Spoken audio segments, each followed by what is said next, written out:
Man, this lighting is terrible. Yeah. We're going to be judged separately because we each have a We're going to do this together. We're going to write together. Yeah, that's fine.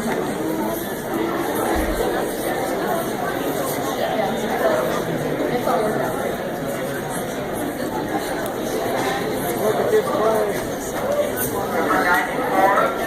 Hey everybody, I'm Taylor, this is Aislinn, and we're actually doing one together. These poems go together, one from the guy's point of view and one from the girls, and it's called The Adventure. I want to tell you a story about a little knight. We'll call him our adventurer. You see, our adventurer wasn't like the rest. When it came to lances, shields, and maces, he never was the best. He couldn't shoot an arrow straight, and he failed at every test, because where his true passion lied was with the word. Our adventurer was always one who liked to turn a phrase. His skill with verse and pageantry always to amaze. He was never fond of knightliness and all that fighting mess, but there was one thing he could get behind, and that was saving damsels in distress.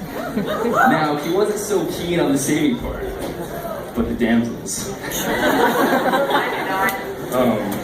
Our adventurer had his poems, and his brothers had their swords. Both had dreams of piercing hearts, one with metal, one with words. He'd stay up sleepless nights, reciting prose and verse, leaving his fellow knights sleepless. To them, he was a curse. Now, there's one thing I forgot to mention about our adventurer, and that's that he was bright. He was smart, but that's not what I mean. I mean, he exuded light. His eyes were burning emeralds, his hair shiny blonde. He could always brighten up a room with a smile always on. Now, if you think about the situation, a bright-eyed poet with a bunch of surly knights, you'll come to see his heat and it didn't fit quite right. So he decided he'd leave and set out on his own. Seeking out adventure and a girl to call his own, he'd never stop anywhere more than a week after he left that day. But I'll skip ahead to when he met the girl that made him stay.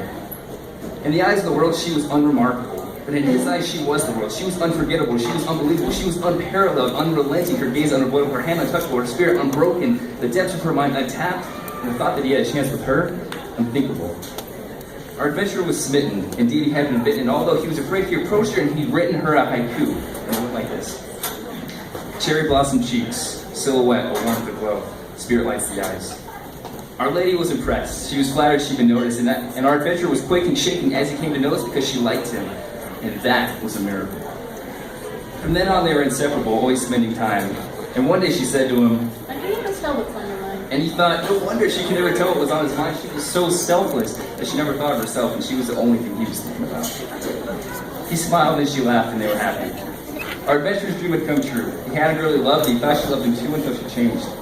The inside jokes they shared no longer made her smile. The poems that he'd write her weren't by herself. He tried to win her back, he went the extra mile, but she left him. Our adventurer was crushed. His heart was turned to mush when he thought about her eyes, her laugh, her blush. He was lost. Now remember our adventurer, how I mentioned he was bright. Well, after he was left by her, he'd lost a little light and he was dim. His hair was still blonde, but not as shiny as before. Now when he walked in rooms, he kept his eyes trained on the floor and his smile was off. And this time, heartache, heartbreak, he turned to his old friend, the Word. He recited his poem from heart. His eyes from tears were blurred. It was called My Light Was Dimmed, and it went like this. The lightest strike of her heart made a spark in mine. A tender flame inside my chest, afraid to let it shine. My flame for her grew brighter still, protected in its nest. Burning in my heart a flame, sheltered in my breast. I lit my flame, shine forth at her. I let my love shine bare.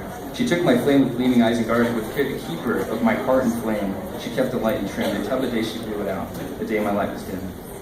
She left, a smothered flame, our heroine, to find purpose and passion, to find herself anew and to press forward in a persistent fashion, not to forsake or escape, but to set free an adventurer who lost his way, a knight trained for battle, a soldier meant to fight another day, not to save more damsels or to have wars for kings and queens, but to fight for and against himself, his inner battle scene. His battle couldn't be won by proxy or even by brute force. Naturally, his strength had dwindled, his life sputtered in due course. Her adventure was in a rut, all because she made him stay. He'd forgotten how to adventure, let his inner flame fade away. How she tried to nurse it with care, giving it her very breath, but it was all in vain without fuel, for no one can cheat death, which is as it should be. Death is life's change agent. When one life passes, another rises with power latent. So don't waste time, don't keep looking back. It's springtime in Neverland, so get your life on track. Lost boys are meant to get lost. It's how they find themselves. Together we burn brighter than finding fuel by ourselves. Find your brothers, your tribe, and the one who makes sparks fly. To dream on, Peter Pan, and kiss each of your peers goodbye. Wendy Darling will always call London home, but still her heart yearned for an adventure to call her very own. And although she was afraid, her heart had on it imprinted I haiku, and it went like this. And fire in her belly, hunger demands to be fed. passion burns within. Our Lady was inspired, she was fierce, she discovered bliss, and and deep within she was secure, assured she came to know this, because she, charlatan, opened her hands for truth, and she received with ample abundance, all because she took a chance, not to be tied down by happenstance, but to choose her course. In this crucial time of decisions and choices, at a crossroads with a constant blare of voices, it can be hard to know what the correct choice is. But what does your heart want? In the eyes of the world, following one's heart is unreliable, but in the heat of the moment, only your heart is unbiased. When your head is uncertain and your story is unwritten, following your heart is what makes you unstoppable. Tell me, how can you leave your heart unheard, the depths of your heart unexplored? The thoughts some people leave their hearts ignored, unbearable. Take heart, wayfaring wanderlust. The time to begin again is at hand, because soon it's going to be summertime in Neverland. The story of our adventure isn't something new, I think we've all had relationships that blew our light out. but just like our adventures, we've learned too. The life is an adventure, our picture that we've drawn.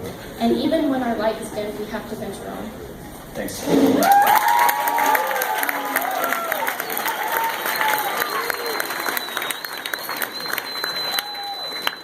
Good work, you two.